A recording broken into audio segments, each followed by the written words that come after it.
Donald Trump, will write these executive orders, and an executive order has essentially the same legal power as a tweet. What FDR would do is he would draft laws in the White House, send them to Congress to be rubber stamped, say, get this back to me by next Tuesday. That's how you work as an executive within the constitutional American system. So what is the Curtis Yarvin view of the world? When we look at the French Revolution and its impact on the world, we're still living in that revolutionary era, in that era that is a utopian era that had hoped to create a new world of a new utopia. And my view is that utopia has failed, and we need to ask ourselves very hard questions about why that is. So you've decided that you can draw lessons from the French Revolution. Zhou Enlai, the communist China leader, famously said, "Too early to decide." He was misquoted. That's a misquote. He was being asked about the 1968 Paris demonstrations. But it's a great quote, isn't it? It's a great quote. It's a great quote. And it's a great quote because in a way, perhaps he's right. We haven't seen the end of the revolutionary era, but we have seen, just if you go from 1950 till now, there are many, many places in the world, in both the first world and the third world,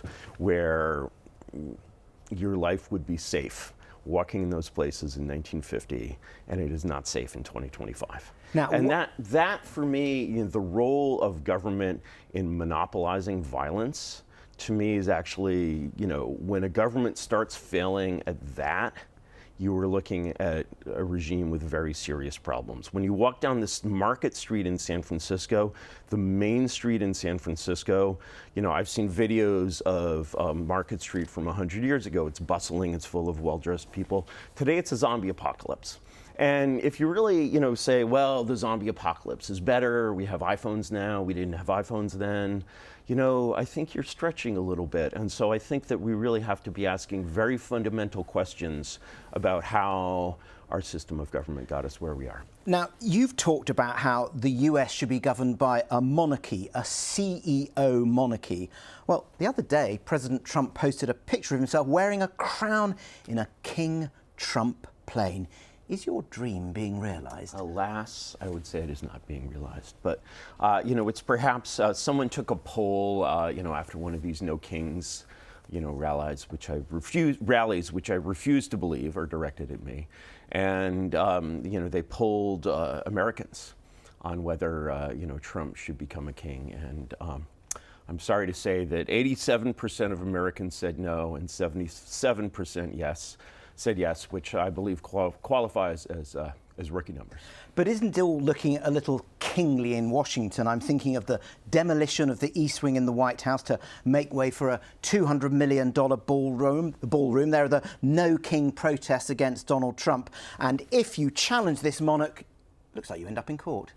Well, power is power, and if you challenge any power system, you might have a little bit of a problem. And you'll notice that, first of all, the enemies of the 2017 to 2020 administration really had their way in court. And actually, I suspect that if Donald Trump loses the next election, we're pretty much going to see probably everyone associated with the administration be prosecuted, because that's sort of the late Roman Republic world in which we find ourselves.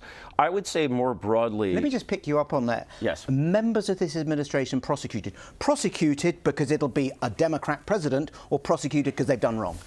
Prosecuted because it will be a Democrat president, and and prosecuted even because, in this world, think again of the world of Cicero, Caesar.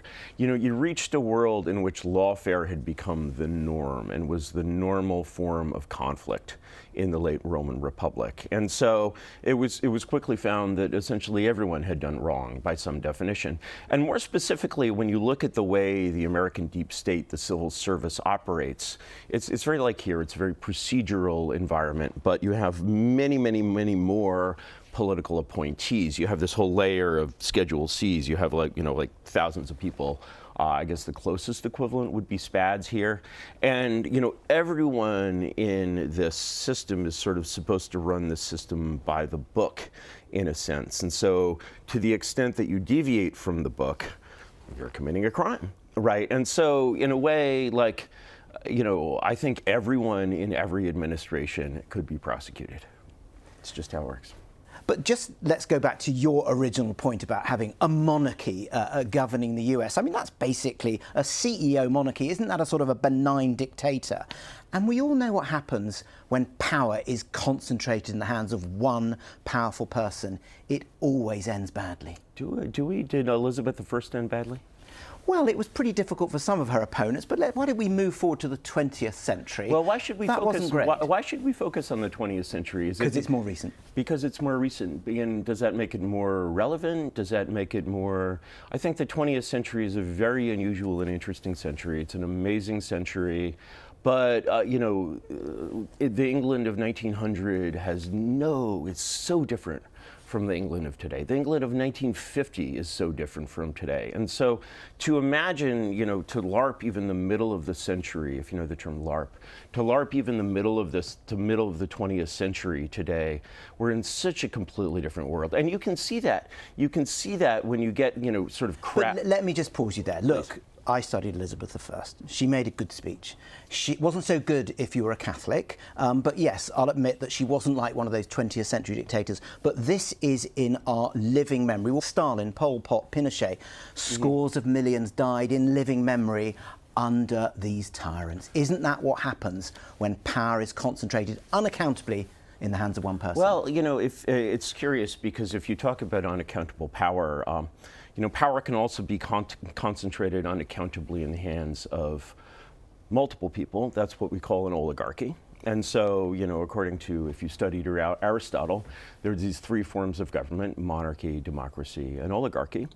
And you can have an unaccountable oligarchy as well as an unaccountable monarchy. And what Americans have discovered, and Englishmen have discovered since your Northcote Trevelyan report, is that if you create an unaccountable oligarchy, you might think, well, the wisdom of crowds will make it work, and yet, we see certain signs that it doesn't necessarily work. And we also see the fact that, the curious fact about, 20th century and even 19th century dictators is they're all at war. They are all at war against the unipolar Anglo-American order. A lot of people either in war or starvation. Well, happening so recently. That's what happens with unaccountable power, isn't it? Well, sure. In 1919, we starved the Germans. In 1945, we starved the Germans again. It's hardly a world where you look at, our democracies. Mao, thousands of people died. Sure. Mao, millions of people have died. Stalin. Mao, Pol Pot, and Stalin were, as you probably well know, not at all allies of Hitler. In fact, Mao, Pol Pot, and Stalin were all... I wasn't talking about him. But one of the arguments you use, my impression is to sort of maybe wind up people who might be described as liberals about not being happy about a sort of a monarchy in the US, is you talk about Franklin Delano Roosevelt and the way that he wanted to amass a lot of power in his first inaugural address. He wanted to amass a lot of power. He did indeed amass a lot of power. And, if you look at the conflict of the mid-century, you really can't say that, especially in wartime, Franklin Roosevelt had any particularly less power over his regime than Hitler or Stalin. And these were national CEOs. And that's a very big charge to make against a president who was elected 4 times in a row. 4 presidential elections in a row he won. The idea that, who else is elected? Putin is elected. And the system that we use to elect Putin, or that the Russians use to elect Putin, is sometimes called by our scholars managed democracy. And so in a managed democracy, you have elections, but public opinion is not a final cause. Public opinion is managed.